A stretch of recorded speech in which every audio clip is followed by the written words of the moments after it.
Aujourd'hui, le truc va vous dévoiler les mystères d'une supercherie cinématographique extrêmement courante, le doublage. Alors de quoi s'agit-il? Eh bien, on parle de doublage lorsqu'on remplace les voix originales des comédiens par les voix d'autres comédiens s'exprimant dans une autre langue. Indolore pour les comédiens, cette opération est bien souvent préférée au sous-titrage qui réclame plus d'efforts de la part du spectateur. Il ne faut pas confondre doublage et post-synchronisation, post-synchro pour les intimes, qui, elle, consiste à remplacer dans la même langue et a priori avec le même comédien, les dialogues dont la qualité technique ou artistique n'était pas bonne lors du tournage. Le procédé technique, par contre, est le même dans les deux cas de figure. Alors comment procède-t-on ?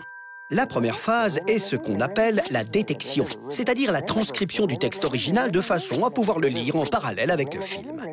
Le détecteur est muni d'une bande plastifiée de 35 mm de large, la bande mère, synchronisée par une table de doublage avec un magnétoscope qui alimente un écran.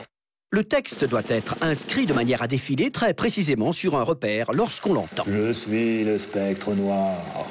Le détecteur étire ou serre son écriture selon le débit des comédiens. Mais ce n'est pas tout. Il doit aussi indiquer les respirations, rires et réactions des acteurs, ainsi que certains événements filmiques. Un trait vertical, par exemple, signalera un changement de plan. Il doit surtout mentionner les signes de détection, qui indiquent le mouvement des lèvres des comédiens. On obtient ainsi progressivement une véritable analyse phonétique des dialogues qui sera très utile pour l'adaptation. Je suis le spectre noir. Mon doublage est impossible. C'est une honte. La détection finie, la bande mère est donc confiée à l'adaptateur qui va traduire ici, devant vous, le dialogue du français vers l'allemand. Mais ce n'est pas si facile. Ich bin das schwarze Gespenst. Car il ne s'agit pas d'une simple traduction, puisqu'elle doit être synchrone avec le mouvement des lèvres du comédien à l'écran.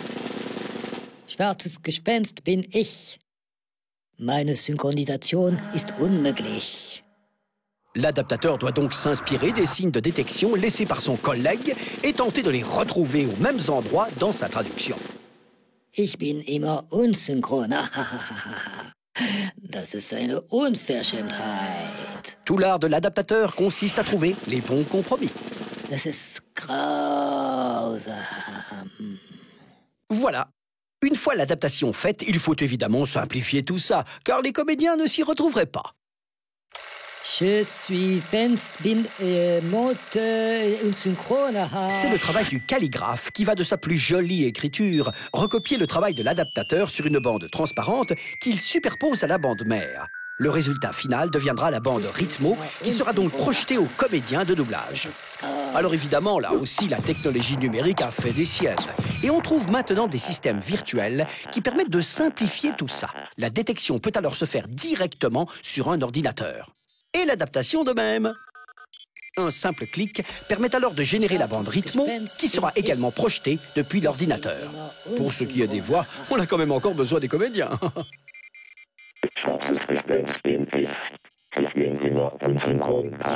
On récapitule. Le doublage permet de changer la langue des comédiens. Il nécessite une première phase de détection de la langue d'origine et une deuxième phase d'adaptation vers la langue souhaitée. La technologie numérique s'impose peu à peu.